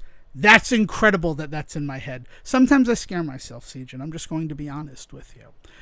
And they wire that money so that people on life support don't die when they shut off the power at the hospital. But it turns out that wire account was Tony's corporate account. So now it looks like Tony and Ziva are like terrorists, and they're on the run from Interpol. I'm not interested in watching more of this show at all. They say fuck 3 times in the pilot episode, and every one of them feels like, oh man, we're not on broadcast television, so guess what? Guess what I get to do? We get to say the F word. Oh man. Yeah. So, yeah, this sandwich tastes like shit. You got a little shit on your face. right by your lip. Speaking of F words, I recently found out something weird about the penultimate episode of Letterkenny, season 12, episode 5. The Hulu broadcast bleeps out the F word that is disparaging of homosexuals. In a series that is rated TVMA, has a huge disclaimer that it's not for children, regularly uses fuck and cunt and other like body language. There's a scene, because I watched the US version of it. I was able to watch the Canadian feed of it originally for the final season, right off of Crave, and they didn't do it in the Canadian version, but in the American version, that sequence is bleeped, and that was it kind of surprised me to like be watching Letterkenny and suddenly they're bleeping out words. I did not. Yeah, it's Yeah, I mean, it's an odd choice. Yeah, okay, I'm glad, because like I understand that word definitely carries more weight now in 2025, and it's not something that people want to hear. But like, you're watching a show that regularly uses, pretty creative insults alongside like curse words. And the guy who's saying it's supposed to demonstrate how big a piece of shit he is. Right, exactly. So like, it just kind of surprised me. But that brings us to the final stream that we're going to talk about. Siegen, I don't know how or why, but I've watched the entire first season of The Paper. I'm not. I mean, you're not an Office. I'm not really an Office fan. I will tell you. Enjoy your time with The Paper? I really did. Like, so the first episode of The Paper is fucking rough. The best joke in the first episode of The Paper, spoilers for The Paper, is the fact that Oscar Nunez is the only recurring character from The Office who is in the paper. And like 10 minutes into the episode, the current editor-in-chief of the newspaper that they're following, the Toledo Tattletale, Truth Teller, the Toledo Truth Teller. She's introducing, she's like, these are our accountants. Here's boring 1, boring 2, and head of boring. And it's Oscar. And as soon as he sees the camera, he's like, nope, I'm done. I'm not doing it. It's like, really? You're still doing this? Don't you have enough after 9 years? You think this is worth it? You don't have permission to use my face. You don't have permission to use my voice. No, I don't agree to it. And then it's just a black screen with the text, yes, we do. The release that Oscar signed in 2005 didn't have an end date. And so, like, the first couple episodes have this, like, running theme of Oscar, like, trying to not be on camera and not be part of the documentary. That is super funny. And then there's this moment where he, like, steps outside with the cameraman and he's like, fuck it, I'm just doing it again. And he commits to it, but like it's this weird background action that he is doing where he's trying to not be in the documentary. That is excellent. The first episode is also real difficult because Domhnall Gleeson is brought in and that's one of the reasons I'm watching the paper is I'm a huge fan of Domhnall Gleeson. I'm a huge fan of Chelsea Fry. I love both of those actors. So I'm like, that's enough for me to check it out, to like give it a chance. And then things like Oscar's like recurring thing in the background is very funny. And then like there was a moment in the 7th episode where Domhnall Gleeson repurposed a sorry I missed your birthday card to like try to apologize for a misunderstanding that happened. And I laughed out loud. Like it got me in spite of myself. Because it was the lowest effort and just the funniest stuff that just... It works. Like the fact is that every episode got a little bit better. And then by the final episode, I'm in tears. Like I finally understand all of the people who are like rooting for Jim and Pam, even though hyper toxic relationship, like, let's just be honest, certainly a product of the time that show was created. Like... So I'm just being honest, where it's not as toxic, the will they or won't they that you're following, because yes, outside of the fact that he is hurt the boss, the supervisor of the person, like she is the one who's like, no, we can do this the right way. Like we clearly have an attraction to each other. There is a path for us to date. You're not my direct supervisor. Like I report to somebody else in the office. It's just more the fact that like, you are technically higher up than me in the rankings. They like really approached it responsibly. And neither one of them is paired off at the time, like Pam was with Roy. And so Roy just becomes a terrible character. I mean, shout out David Denman because he's also doing Peacemaker season 2. Like, so he's in the news too. Yeah. Oh, he's excellent. And I haven't told you who he is, and I'm excited for you to find out who he's playing. I love David Denman ever since Traffic Light. Technically, ever since The Replacements, where he problematically plays the deaf character. The gay one? The deaf one. Yeah. But he's clearly not that. So, is there a gay one in The Replacements? No. I was trying to remember what the like deal with him. Like there was something that made him like basically passing. Like he seems normal at first, but then normal. He seems like he's going to be acceptable to the world writ large of The Replacements until something else is revealed about him. I forgot it was that he's deaf. Yeah. It's the fact that he doesn't. Yeah. So that whole thing. So like, yeah, I love David Denman. I think he's a great actor. So, but I like Roy. I mean, he's a good actor because you're not supposed to like Roy. But like those types of stories where the woman is with a guy who like is a misogynistic asshole who like feels like he's one beer away from physically abusing his girlfriend, so that like the humble little clumsy guy who's also toxically masculine, but on the other side of that coin can sweep in and save her. Yeah, I don't like that. I got those feelings off of the paper. It surprised me. I was like, I'm just going to watch the first episode like I did with Tony and Ziva. I'm doing my due diligence, exploring what felt like premiere week for a bunch of streaming shows, which we'll touch on that because I'm a little mad at Paramount Plus right now. And it's not just because Tony and Ziva is poorly written and just, it has NCIS, so you're going to watch it. That's all the effort it seems like they've put into that show. Like, the fact that they're not even together, like, it doesn't work for us. So, like, they somehow took the will they, won't they thing of their characters that was resolved in regular NCIS and put it back on the table in the show that's them together, co-parenting their daughter. Like, fuck you. That's from me. I'm also mad at Paramount Plus because you know what else started this week, Jim? Take a guess. Beavis and Butthead? Beavis and Butthead! Mike Judge's Beavis and Butthead Season 3 started. And Season 3 is going to be on Comedy Central. And not on Paramount Plus the next day.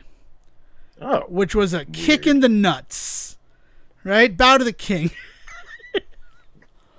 Because that pissed me. Because I saw it, right? I'm like, oh, okay, so South Park. I taped the South Parks every night when they first air. Right? Because I have over-the-air cable, right? We haven't cut the cord in the house yet. And just in case something happens with the episode, with then Comedy Central's like, yeah, we're not going to put that one up on Paramount Plus because we don't want to get sued. Right? Because it's been a very... Which has been happening. Yeah. Are you familiar with what the big Trump, stamp was this latest episode of South Park? Not on the latest episode, no. No. So the latest episode of South Park was pretty clever. It was tackling the Labubu craze, like with the girls wanting Labubus. Oh, yeah. And then the fact that they use them for satanic rituals. It was kind of a nice, inversion of Chimpokemon from Season 3, which was fun. But then the big, let's get our jabs in at Trump was the fact that Trump is basically Saddam Hussein in Season 27 of South Park. Right. And by that, I mean the way that he was portrayed in earlier episodes of South Park, most famously in Bigger, Longer, and Uncut, their theatrical film. And as part of that, it means that he's, in a relationship with Satan. So as everybody's saying, is Trump fucking Satan? And Fox News talking about, I would be so happy if Trump were fucking Satan. So that bit of wordplay was just where they went to town in this week's South Park. Nice. It really does feel like Matt and Trey are the only way we're going to finish this show is if we're told we can't do it anymore. And we're going to do everything in our power to make that happen. Yeah, trying to get canceled at some point. Right, yeah. I think that's one of the reasons why they've switched to 2 weeks between new episodes. Because I think that Paramount, and Comedy Central, they want to make sure that all the ducks are in a line before they release the episode. They want to go through legal and see, is it parody? Are we doing anything that could get us into trouble? Because that's what it feels like. It feels like they're doing their due diligence to not get in trouble. But then I see that there are 2 new episodes of Beavis and Butthead, Season 3, and I've really enjoyed the resurgence of Beavis and Butthead after Do the Universe. While Do the Universe had some really good moments, but overall, it was a little weak. It was certainly not as good as, Do America. The series has been excellent. Because you have, older Beavis and Butthead as if they had aged up to be living in the 2020s. And you have a Beavis and Butthead who just live in 2020. And then you also have smart Beavis and Butthead, the, alien versions of them from Do the Universe. So, it's more variety. It's, that nice variety thing.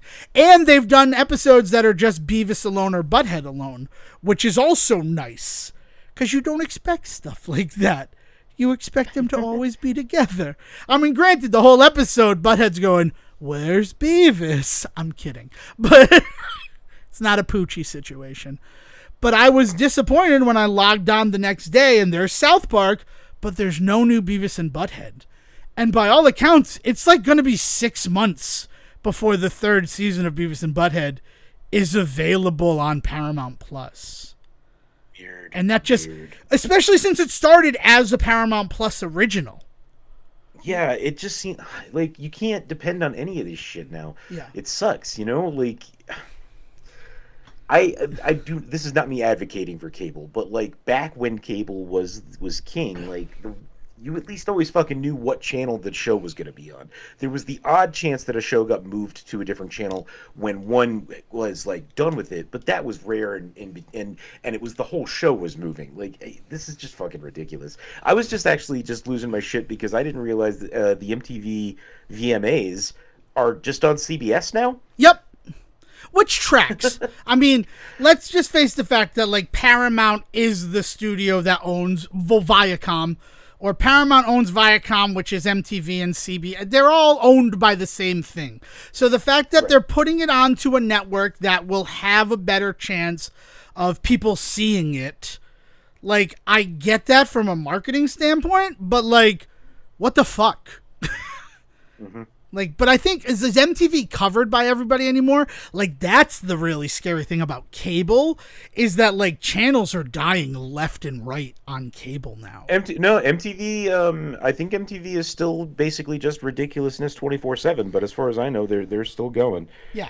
You know what it is? Is they really have benefited from the from like the smart TV channel subscription stuff. Mm-hmm. Like, if you own a Samsung TV, you have Samsung Television, or even Google has has one now. But like Pluto and what's one of the other ones? Fubo. Fubo's one like that. Fubo TV allows you. Yeah, where basically it just has a bunch of different channels, right? One of the I think I've got a on Samsung YouTube TV and Pluto, I think that there are MTV channels, like ridiculousness channels, and I saw one the other day that blew me the fuck away.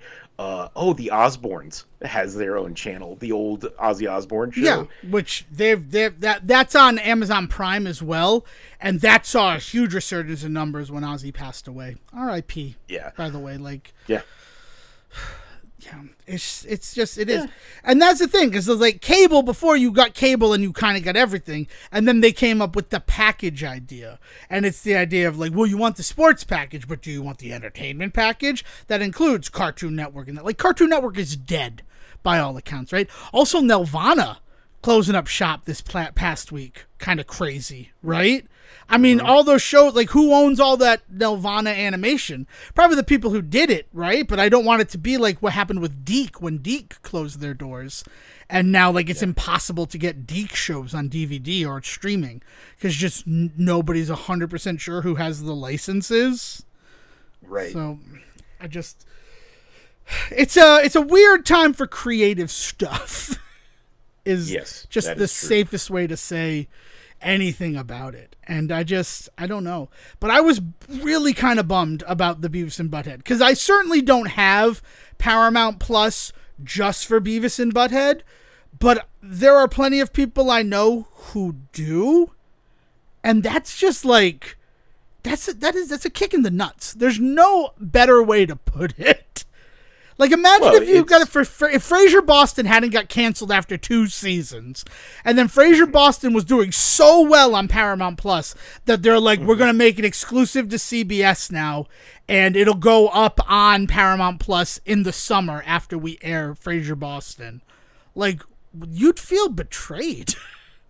Yeah. Like, why would I want to subscribe to you? And they know. I don't know how subscription services are surviving right now, because left, right, and center, they're pissing people off, and all I hear is people talking about wanting to quit them, but they all seem to keep trucking along. But then you see that they're not making any money anywhere, so I don't know. Yeah, I mean, that's the thing. Like, we talked about K-Pop Demon Hunters. That movie, even though everybody was talking about it when it released, and it eventually went on to get a theatrical, like, sing-along version release, that's what the August 25th one was. I did confirm that. That movie apparently cost Sony Pictures Animation like $60 million. Like, they made negative dollars on that movie, despite it having, like, great word of mouth and all of this coverage. I mean, Netflix is really happy with the way it performed, because they're talking about sequels already. They're talking about a television series. They're talking about a live action version. There was even some talk about whether or not they were going to figure out some type of stage like experience. I don't know if that was just going to be just, you know, the like a concert, or if it was going to be like, we're going to do Yeah. a Broadway version of this shit, but they were talking about some stage version that they wanted to look at. So like, as far as Netflix is concerned, K-pop Demon Hunters is their money ticket for a while. It's the next like Stranger Things. You're gonna see everything's gonna have a K-pop Demon Hunters like tie-in soon. I'd play a K-pop Demon Hunters beat 'em up right now. All I could think of was River City Girls, which just celebrated its 6th anniversary this past Friday. And I'm like, I want to play as these 3 fighting demons. Please and thank you. Especially with some good music playing. Oh, good music in the background, right? Because, I mean, like, that's River City Girls really does soar from the Megan Duffy music that's there. But then also, like, if every boss fight at the end of it, there was, like, a rhythm mini game in order to seal the demon, that would be freaking awesome. And you got to perform a song? Like, I want this one to go big. But, like, one of the big things was that for some people, it was a financial loss. And that's just insane to me. Like, but everything is kind of operating at a loss. It's all the idea of the, like, what's the word? The perspective, of how much it's worth, the valuation, right? We basically look at how much something's going to be worth over the next 3 years, and you offer that to the owner. Like, this is going to be making a profit of $20 million over the next 3 years. We will give you $55 million right now. Right. And it's like, yeah, great. And then they're saying, yeah, because we're going to make back that $55 million plus based on the value. Everything is like that. Like, it's all like betting and on how much something's going to be worth. And it's scary that nothing has like real value. It's all perceived value now. And we're seeing how that perceived value is crumbling on us. Essentially, it's the housing crisis, but with entertainment. I mean, yeah, it's the same thing that we're seeing everywhere. Greedy people being fucking greedy. In the end. Yeah. I think that's what it is. Cool. So, on that note, I guess final topic to just broach. We playing Borderlands 4 on Friday, Siegen? I don't know about Friday, with it being Shabbat and all, but definitely Saturday morning. Okay, cool. Excellent. So I'm glad that we had this discussion. We will be doing some Borderlands 4. I'm excited for it. Hell yeah, man. Yeah, very cool. Because I am. Like, even though, like, on the third one, it's been enough times since I've dove into a Borderlands game where, like, I'm excited to do it again. Right? Because 2017? Got that Typhon de Leon whip. I'm fucking in on that shit. Yeah. Like, it does look so good. It just looks like it's going to be a good time. So, yeah. So, the Sarah report, we're going to be talking about Borderlands 4 next week. Back to the Borderlands. Around this time last year, we talked about the movie that everybody hated. Remember the movie everybody hated? No, because they tried to blink it from your memory. I remember it pretty well. I remember it pretty well, too. I'm talking like in love. You know what? Like, K-pop Demon Hunters reminded me of the show Mysticons. Do you remember anything about Mysticons, Siegen? Did you even know it existed? No. What the hell is a Mysticon? Mysticons was set in a fantasy world, and it was for, like, they were closer to Power Rangers than anything else.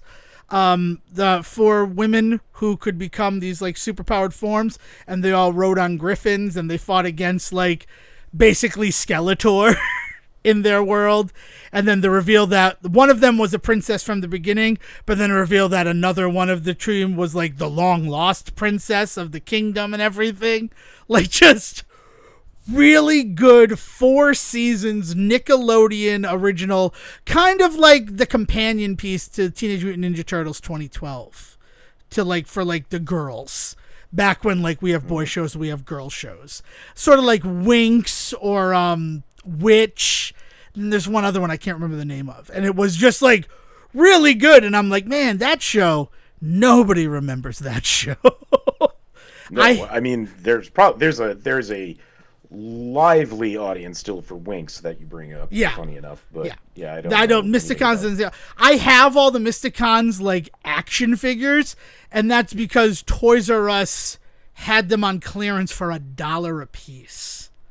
Like, that's how much I got my Mysticon collection for. Was like $20. Like Choco, the like little cute animal friend. I bought 4 Choco plushes for $1. That's where Mysticons went. All right. K-Pop Demon Hunters was just like, man, I'm excited because this is going to be the next thing. You're not wrong. It's going to be everywhere. And I'm like, but I wish that had happened with like Mysticons. It just made me sad for the things that I have backed in the past that didn't go anywhere. But that's enough talk now, right, Sejin? I mean, unless any other topics you want to make sure we put into this episode before we send it off. No, let's close this one up for this week. All right, excellent. Well, thank you so much for joining us for this episode of the Say Report, your song of silks and streams. If you want to keep the conversation going, you can join us in our Discord. Invitations to join our Discord are available wherever we are in social media land, which as of this recording is Facebook and X, formerly Twitter. Just go to the bio. There's a link that you can click on that will get you into the Discord. If you're afraid of social media, and honestly, with everything that's happening in the world, I understand. You can always contact us directly, thesayreport@gmail.com, and we can facilitate you with an invitation link to join our Discord. Or if Discord is something you're scared of too, again, I get it. You can just correspond with us. Just send the emails, thesayreport@gmail.com. And if it's for me, Devon Decker, or him, Seaton Sarwick, just put our name in the subject line, and we will make sure that the proper Say Reporter is the only one who gets to read your most private thoughts and ideas that you have submitted for them. It doesn't necessarily mean that they're not going to talk about it with the other one, but I will not read anything you send for Sejin, and Sejin will not read anything that you send for me. That said, again, thanks so much for joining us. We look forward to seeing you in the next episode, and until then, William, please bring us home. Bye-bye. Thank you for listening to the Say Report with your host Devon Decker and Seaton Sarwick. Please follow the guys on Twitter and Facebook by searching for The Say Report, and you can always subscribe on your podcast channel so this is delivered straight to you and you can enjoy it every week. With apologies to your mother, we'll see you next time.